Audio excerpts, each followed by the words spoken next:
adúpẹ́ fún Ọlọ́run Elédùmarè ọba lẹ́ni ọba lánàá ọba títí ayérayé ọba àríìró àlá elétí ìgbáròyé bàbá tí ń ṣe bàbá fún gbogbo ẹni tí ò ní bàbá pátápátá ọba tó ju gbogbo ọba lọ ọba tó ń jẹ funfun tó mu funfun tó ń fi bí funfun ṣọlá kábíyìn ò sí Elédùmarè Adédoyin ọmọ yín olólùfẹ́ yín ọmọ olómi méjì ọmọ àtẹ̀kọ̀mọ́lẹ́pọ̀ kan ìkan mímu ìka ìmúmu aládé mẹ́rìndínlógún ọmọ àròbí ọmọ àtòrì òun náà ló tún gbé ètò yín dé lénìí ètò wo la wá ń perí báyìí bí ó ṣe ètò gbajúmọ̀ ètò tó jẹ́ pé gbogbo àwọn olólùfẹ́ yín tí wọ́n jẹ́ igba ojúmọ́ àwọn ni ẹ máa ń kọ̀wé pé ká gbé wá sí bíbà yìí ìkànnù wọn àwọn ni wọ́n wá bá wa lálejò lénìí ọ̀nà púpọ̀ ni àlejò mi pín sí ní ká ṣáà wò ó orin kíkọ bá wọn ń bẹ̀ pé ká dáni lárayá ká pani lẹ́rìn bá wọn ń bẹ̀ ká ṣeré orí ìtàgé àti eré àgbéléwò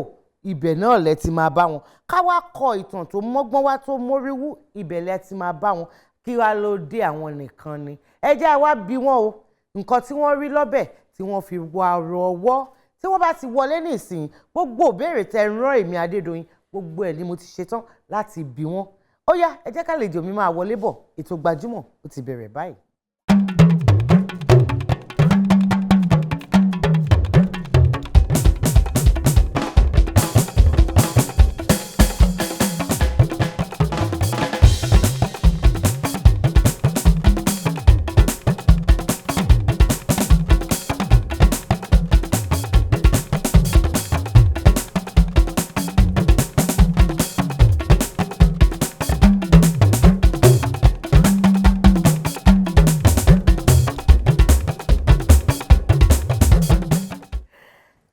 Sórí ètò gbajúmọ̀. Ṣé gan àwa nìyẹn. Àwọn aráalé ń kọ́. Ó máa smooth díẹ̀.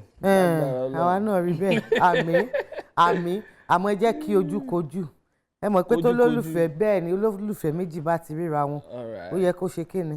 kí n yọ ilé lójú nìyẹn.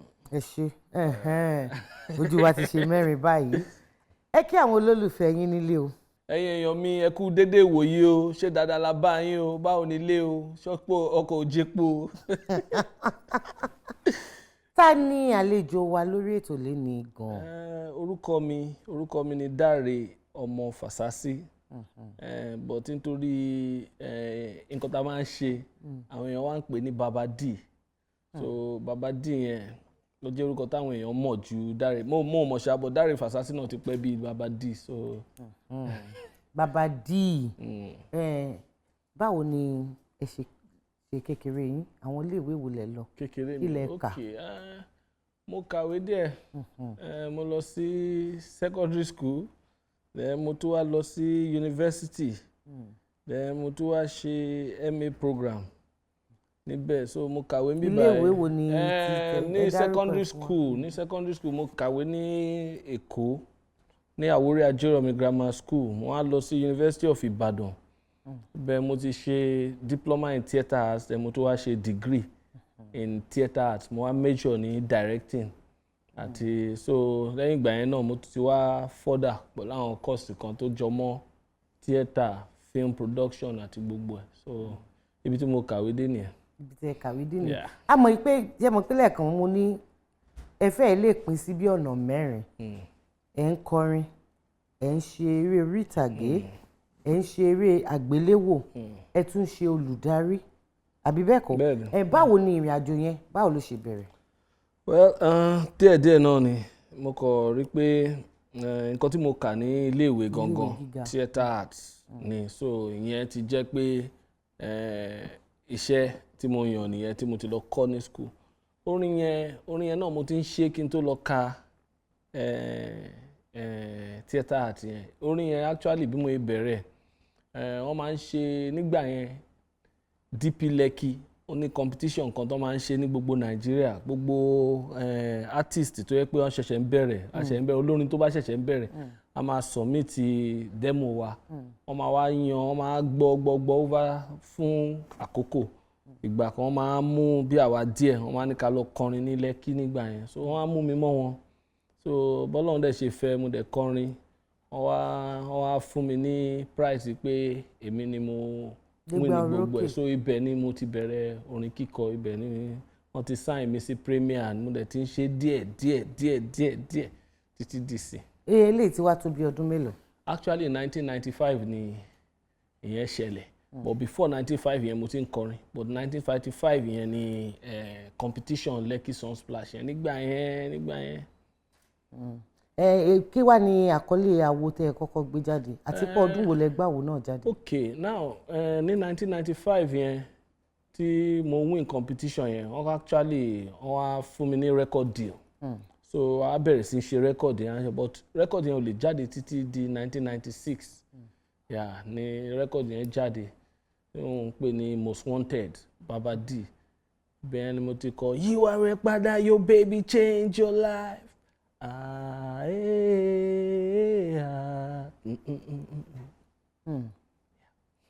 Ó ti wá tó bí àwo mélòó tẹ́ ti gbé jáde? All nísìnyí ó ti pé bí àwo keje ni mò ń ṣe lọ́wọ́ báyìí. Keje ni mò ń ṣe lọ́wọ́ báyìí. Gẹ́gẹ́ bí iṣẹ́ tẹ́ yàn láàyò tẹ́ tún lọ kà nílé ìwé gíga, ó ti tó bí eré mélòó tẹ́ ti fi owó ara yín tẹ́ ti fi gbé jáde? Tí mo ti gbé jáde lọ́wọ́ ara mi, tí mo darí, because máa ń ṣe fáwọn èèyàn náà. Mo dẹ̀ máa ń ṣe tèmi gangan feature film ẹyọ kan tó ń pè ní Head Gun ní first feature film tí mo ti ṣe bọ́.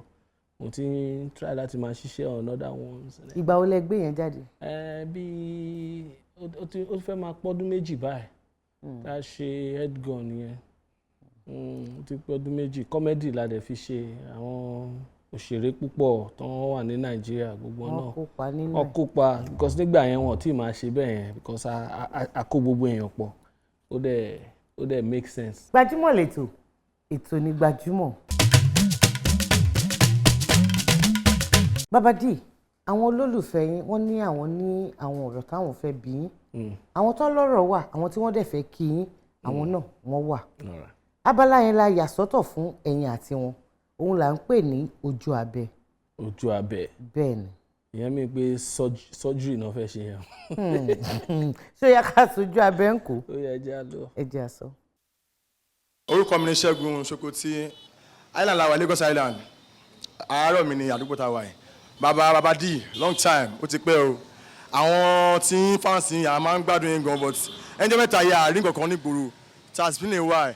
Àbúrò yín Sasotan, oríṣiríṣi orin wọ́n ti drop, oríṣiríṣi orin ni wọ́n ti ṣe tẹ́ pé trending song bàbá ó ti pẹ́ àárín ọ̀kan, so we would like to know what's coming next. Àmọ́ tí a máa gbà, àmọ́ tí ó ń bọ̀, because àwọn tí wọ́n sì wà, your fans still dey. I want to do your reggae stuff and everything, baba. Shout out to you.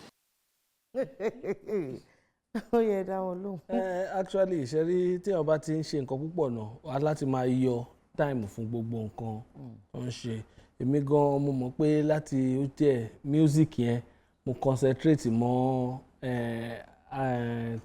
producing, acting àti gbogbo yẹn. Ṣé yẹn máa ń gba time èèyàn tó máa fẹ́. Then èmi náà ti ní àwọn ọmọlábẹ́ bíi mẹ́ta kan táwa náà ń produce. So tí àbúrò bá ń ṣiṣẹ́, èmi wà ní background tí mò ń position àwọn yẹn, but mo rí pé èmi lọ́kàn tèmi gan pé orin yìí o bí a ka jùlẹ̀ fáwọn younger boys, but irú àwọn èèyàn yìí hàn jẹ́ kí wọ́n máa ṣáà ń fà mí padà pé bàbá ó yìí ń dùn náà, pé yé máa sá, pé good song ni, go down, good song ni, bàbá do this thing. So Abe, you can bí wọ́n ń sọ yín sí níyẹ̀ yìí ẹ máa gbọ́ new album látọ̀dọ̀ Baba Dee, so à ń ṣiṣẹ́ lọ́wọ́. Ẹ jẹ́ àtúpadà sójú abẹ. Orúkọ mi ni Faith, mo wà ní iléèwé ọgbà Ọbáfẹ́mi Awólọ́wọ̀ University. Ìbéèrè mi lọ sí Baba Dee. Ẹ̀kọ̀ọ̀kan lẹ máa ń kọrin, kí ló dé, kí ló ṣẹlẹ̀, ṣé a lè mọ̀? Mo jẹ́ ti gbọ́ pé ẹ̀yin àti Sasotan tẹ̀gbọ́n-tàbúrò nìyẹn. Kí ni àjọṣepọ̀ tó wà láàrin àtàbúrò yín, ṣé a lè mọ̀? Bí mo yẹ sọ ọ̀rọ̀ orin yẹn, orin jẹ́ nǹkan tí ẹ pé nǹkan tó yẹ kí wọ́n máa ṣe ní gbogbo ìgbà náà kọ́ ni mo máa ń tẹ̀ ń wà ń lù. Mo tún ní àwọn deals níta náà tí mo máa ń ṣe, tí máa ń perform, tí máa ń ṣe gbogbo yẹn. So between èmi àti Sasotan a ní production company wa tá à ń pè ní Naija Ninja.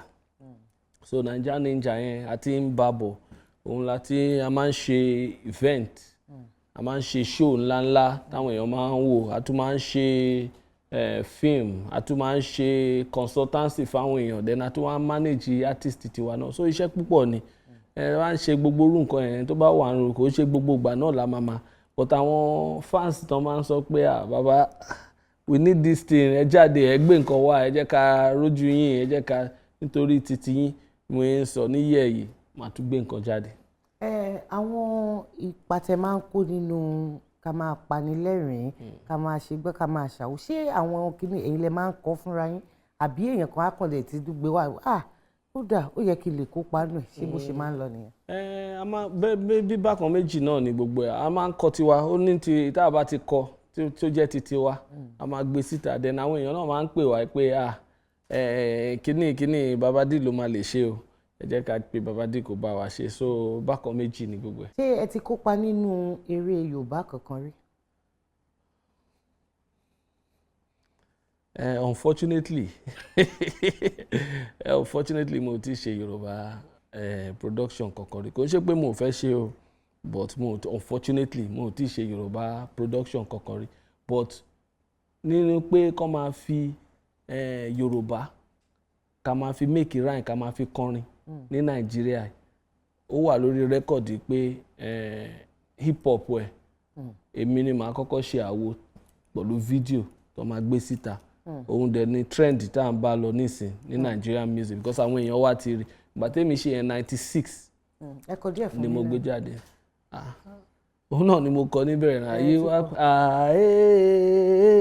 aláṣẹ́wó dọ̀mítìlà ó yá baby back fire kò rọra fẹ̀yìn gbẹjọ́, that's it, then mo rap ní Yorùbá. Girl, you got to know what you want, so then lọ Yorùbá, then mix ẹ̀ pẹ̀lú Yorùbá, ìyẹn ni the first record tó máa jáde publicly tó máa ní èèyàn fi Yorùbá rap ó dẹ̀ rhyme ní Nàìjíríà. A mọ̀ yín gẹ́gẹ́ bí adẹ́rìn pòṣónú, a mọ̀ pé àbúrò yín náà bọ̀dá Sound Sultan ìkan náà làwọn náà táwọn náà bá ṣe ẹ̀rín ṣáá ni, ṣé ká wá ní pé eléyìí ó wà nínú ẹbí ni, ṣé láti ara bàbá àbí ìyá òun lẹ ti mú? Ìyẹn jẹ́ bàbá yìí dàgbà, bàbá yìí grew up,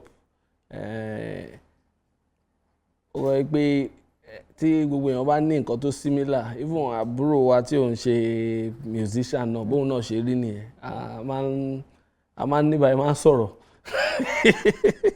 a máa ń ní báyìí máa ń sọ̀rọ̀, then a máa ń ní viewpoint ti wà lórí nǹkan normally, nǹkan míì tí táwọn èèyàn mọ nǹkan akọ̀bà rẹ́rìn because ó ní nǹkan tí ó ti bá dé tó ní, so ìyẹn la gbé sí gbogbo nǹkan tá à ń ṣe.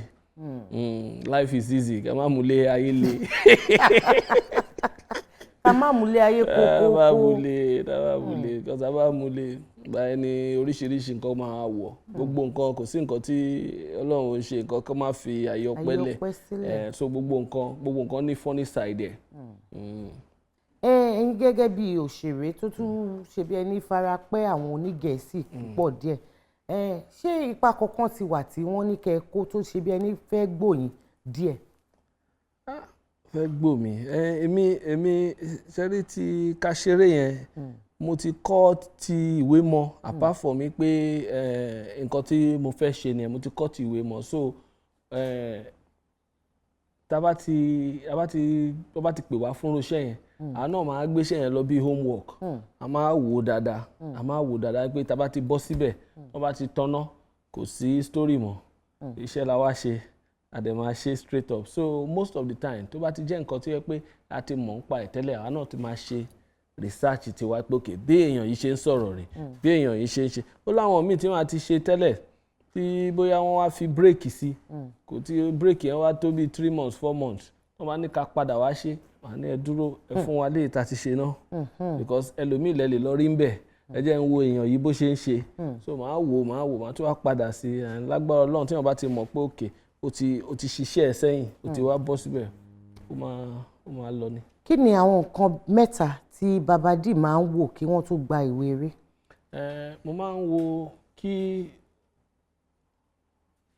ká tiẹ̀ sọ straight bóyá yẹ kó rí, ṣó mèkì ọgbọ́n 1 2 àwọn taná ń ṣe, àwọn taná máa bá jìjọ wà ń bẹ̀ tájọ máa ṣe irú àwọn èèyàn wo ni, láti wá wò yẹn a máa wo èlò ló ń san báwo kí ló bá dé nǹkan mẹ́ta torí owó náà tún ṣe kókó. no ó ṣe because tí bá máa wà níbì kan fọ́sẹ̀ méjì ó láti tí ò bá wọ̀ tí wáìlì mi mo ní then ló láwọn nǹkan tó jẹ́ ọ̀rẹ́ bí ọ̀rẹ́ pé èèyàn ni èèyàn bí gbogbo àṣẹ ń ṣe nìyẹn pé tó bá rí èèyàn tó mọ̀ tèmi náà mọ ibi tó ti ń bọ̀ kó wọ́n á lóun fẹ́ ṣe nǹkan tó jẹ́ àwọn tèmi èmi náà bá wọn ṣe regardless of nǹkan tó ń ṣe pé òkè mo lè bẹ́ẹ̀ ṣe but most importantly ó láti jẹ́ nǹkan tí mo lè fi ojú mi sí tí èmi náà mọ̀ pé òkè ojú mi lè wà ń bẹ̀ ò ní tì mí lójú tí bá ń kọjá lọ tán bá ń wò ò ní tì mí lójú so ìyẹn ló mú mi pé mo kì í ṣe gbogbo eré máa ń tí bá fẹ́ ṣe máa ń ṣá. Eré tẹ́ lẹ́yìn ẹ̀ṣẹ̀ ìgbéjáde tẹ̀ṣẹ̀ ẹ̀kọ́ tẹ́ gbé jáde ṣé ẹ̀yin gangan fúnra yín lẹ kọ́ àbí wọ́n bá yín kọ́? èmi ò ń gba credit oní credit àwa la ní concept but ẹni tó kọ eré ni Solomon Egunare. Solomon Egunare yẹn ó ń lecture ní ìsìn ní Babcock University but senior ti wà ní University of Ibadan àwọn náà máa ń ṣe Lafomania so òun ló máa ń kọ Lafomania bí lecturer ni wọ́n jẹ́ fún wa so bàtà ní idea eré àwa gbé fún wọn pé nǹkan tá a fẹ́ ṣe rè àwọn á bá wa fine tutu ẹ̀ wọ́n á gbé jáde.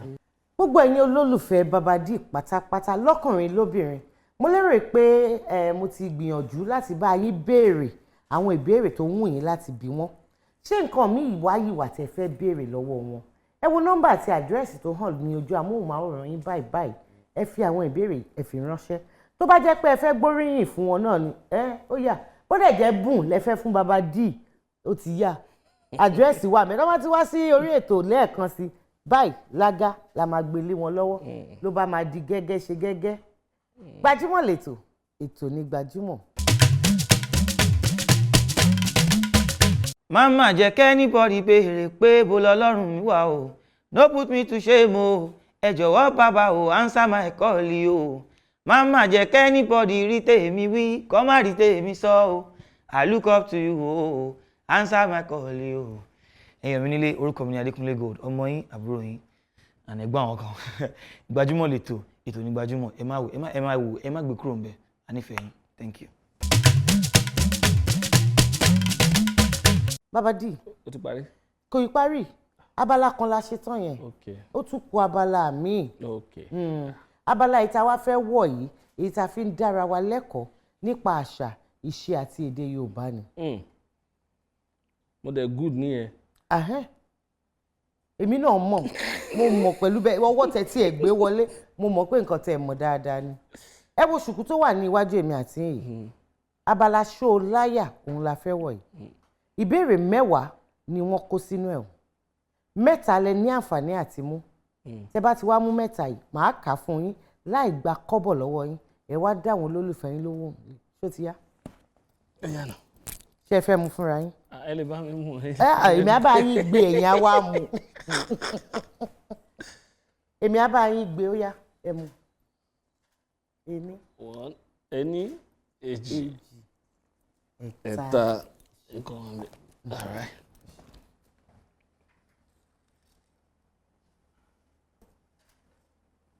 Baba Dee ìbéèrè keje tó jẹ́ àkọ́kọ́ mo ń lọ sí Ọ̀yọ́ ọ̀nà pín sí méjì méjèèjì ni mo sì tọ̀ lẹ́ẹ̀kan ṣoṣo mo ń lọ sí Ọ̀yọ́ ọ̀nà pín sí méjì méjèèjì ni mo sì tọ̀ lẹ́ẹ̀kan ṣoṣo kí ni.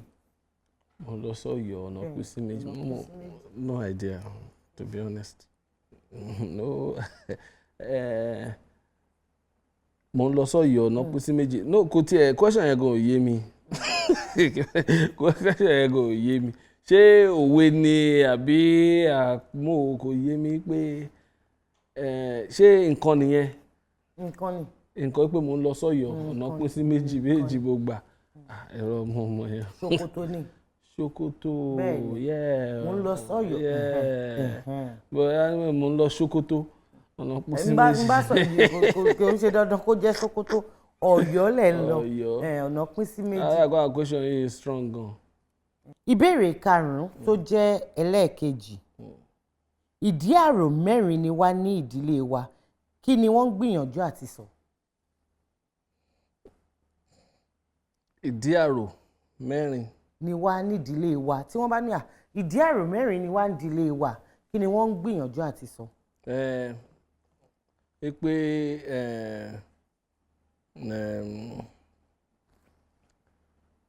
ìdígi mẹ́rin. Kí ni ìdígi mẹ́rin? Ìyẹn mìí pé ìyàwó mẹ́rin ni bàbá yẹn. Ìyẹn túmọ̀ sí pé ilé orogún nìyẹn mú gba yẹn. Ẹ gbà. Ìbéèrè àkọ́kọ́ tó jẹ́ ìkẹta kò ní ìyá bẹ́ẹ̀ ni kò ní bàbá àmọ́ gbogbo ayé pátápátá ló ń fojú jọ kí ni.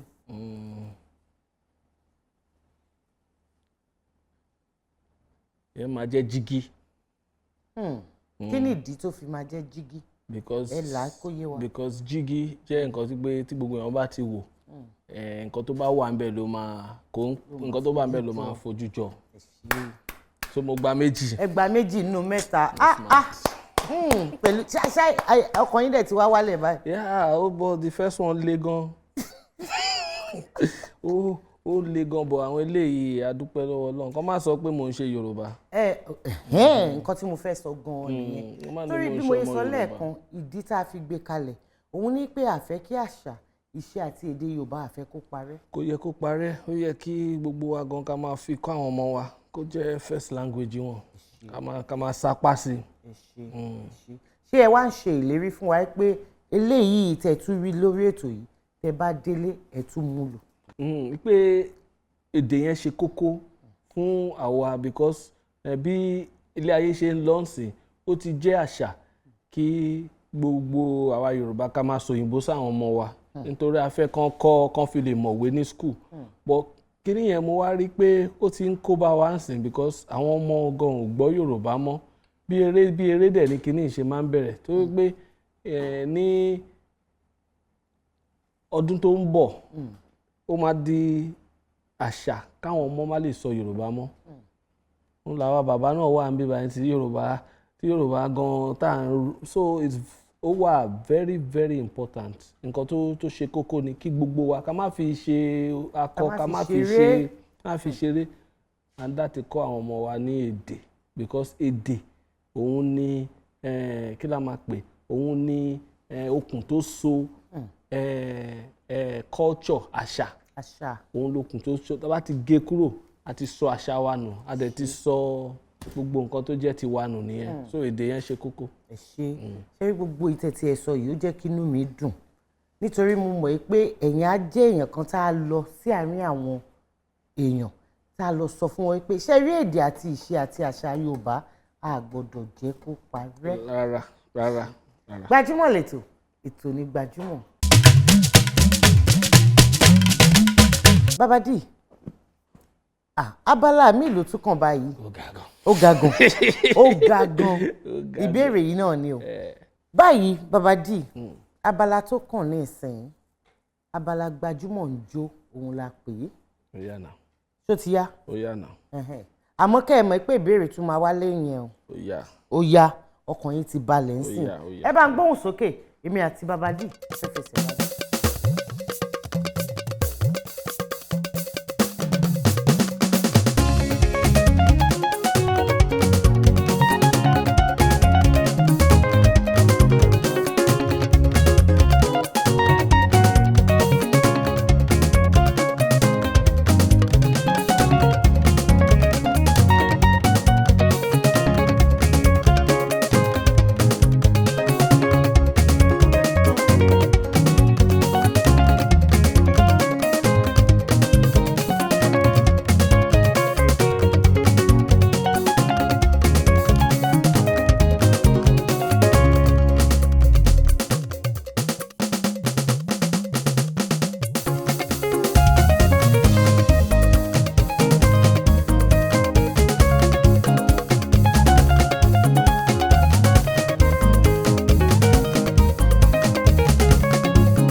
Ìyẹn lẹ mọ̀ ṣe tábà ní kẹ́yẹ dárúkọ ẹni tó kọrin àdàbẹ̀ nípa àríbi èrè. Tèmi Ládìgún.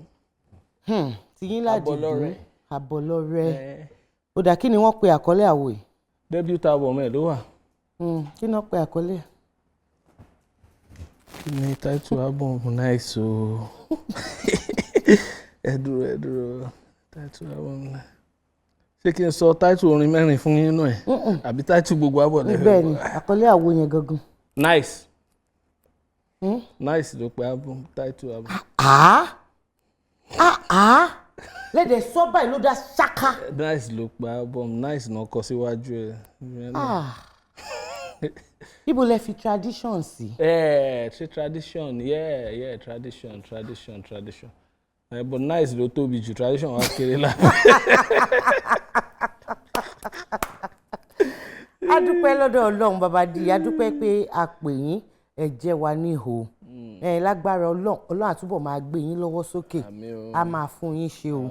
Ẹ ní di gbajúmọ̀ àná. Gbogbo iṣẹ́ yín á lérè. Ilé tí wàá tó lọ báyìí. Láti ọ̀dọ̀ olóòtú àgbà ètò gbajúmọ̀. Iléeṣẹ́ Apreel Ventures Limited. Apreel Ventures. Bẹ́ẹ̀ni, wọ́n ní ká fún yín ní ẹ̀bùn bẹ́ẹ̀ yẹn. Apreel Ventures, wọ́n ti sanwó fún mi náà. Wọ́n try. Ṣé lóòótọ́? April. Ojú ni wọ́n iṣẹ́ àmọ́ olóko yín àbí? April ti san àwọn Dúpẹ́ Cosmetics àwọn náà wọ́n ní ká fún yín lẹ́bùn. Ẹ ṣe Dúpẹ́ Cosmetics. MTN náà wọ́n ní ká fún yín ní ẹ̀bùn. Nǹkan oríṣiríṣi òun ni wọ́n kó síbẹ̀ fún yín. Ẹ ṣe gan-an ni o, iléeṣẹ́ yín ò ní jóná o. Àmín. Àní fi yín ṣàwátì o. Àmín.